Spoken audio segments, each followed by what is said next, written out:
Halo sahabat YouTube, jumpa lagi dalam channel YouTube saya Sinta Pramadewi. Kali ini saya akan membahas topik yang sangat menarik, yaitu bagaimana sebuah peristiwa di masa lampau bisa teringat terus hingga saat ini. Nah, pernah nggak kalian ngalamin, misalnya nih, dulu waktu dirayain pesta ulang tahunnya waktu kecil itu masih keinget jelas banget peristiwa tersebut di pikiran kita gitu. Orang-orangnya yang hadir, kemudian bagaimana ekspresi mereka gitu. Nah, selain itu juga pernah nggak kalian, dimarahin sama orang gitu, dan itu peristiwa itu masih juga keinget sampai sekarang, dan itu membuat kita jadi saat ketemu orang itu jadi males gitu. Terus juga kadang padahal orangnya itu mungkin sudah berubah gitu, udah nggak kayak dulu lagi, tapi kitanya masih kayak, "Aduh nggak deh," karena punya pengalaman buruk sama dia jadi nggak mau misalnya berkomunikasi, menjaga jarak, gitu kan. Nah itu kan jadi berdampak nggak bagus ya.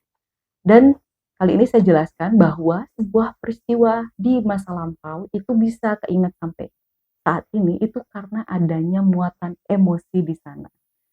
Nah, emosi baik itu senang, sedih, marah, kemudian, rasa takut yang intensitasnya itu terlalu kuat sehingga itulah yang melekat pada sebuah peristiwa tersebut sehingga terbawa terus keingat sampai sekarang, yang menjadi energi ya kalau kita bilang yang menjadi bahan bakarnya, atau energinya si peristiwa itu sehingga terus saja kita ingat sampai sekarang. Nah, itu pun juga saat sebuah peristiwa itu tidak memiliki emosi yang intens, misalnya sesuatu yang biasa-biasa aja, bisa dengan mudahnya kita melupakan dan bahkan disuruh nginget aja mungkin kita nggak inget gitu. Nah, itulah yang menyebabkan sebuah peristiwa di masa lampau itu bisa keinget sampai sekarang. Hal tersebut, saya yakini dan percayai karena, hal tersebut juga dibahas dalam buku The Heart Technique. Nah, disinilah pembahasan itu dijelaskan apabila misalnya sebuah, peristiwa tersebut yang kita ingat sampai sekarang muatannya negatif sehingga seperti yang tadi saya jelaskan bahwa akhirnya kita nggak mau deket sama orang yang dulu pernah marahin kita gitu kan. Itu kan bisa mengganggu, kualitas kehidupan kita gitu ya, kualitas relasi kita.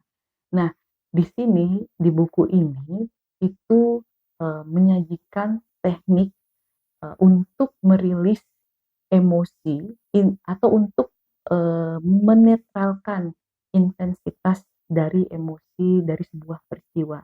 Sehingga peristiwa tersebut bisa dengan mudah kita istilahnya, tidak kita lupakan itu jadi sudah, bahkan untuk ngingetinnya aja kita jadi kayak agak sulit kalau seandainya emosinya itu sudah dinetralkan ataupun nolkan kalau yang dibahas di buku. Sesungguhnya untuk, menetralkan emosi itu sebenarnya banyak cara ya. Bisa saja mungkin kita bisa mengambil insight atau sudut pandang yang baru dari sebuah peristiwa tersebut saat kita merenung, sehingga kita bisa mungkin mengikhlaskan atau melepas, emosinya gitu. Tapi yang kalau dari pengalaman saya, salah satunya teknik ini sangat, bagus sekali gitu, sangat manjur gitu dan bahkan tidak hanya ini kan konteksnya sebuah peristiwa sebenarnya banyak hal sih, kaitannya dengan emosi. Dan itu saja yang bisa saya bagikan dulu untuk edisi kali ini, semoga bermanfaat bahwa, peristiwa di masa lalu itu bisa kita ingat sampai sekarang. Misalnya waktu kecil gitu ya, misalnya kita ingat sempat jatuh gitu misalnya, itu kita kan sedih gitu, merasakan sakit ataupun takut. Jadi itu keingat sampai sekarang. Sehingga misalnya dulu jatuh naik sepeda, sehingga itu membuat kita untuk ragu belajar naik sepeda, misalnya demikian gitu kan. Itu kan menghambat. Artinya itu perlu dibereskan untuk dari sisi emosinya, dari intensitas emosinya yang dinetralkan.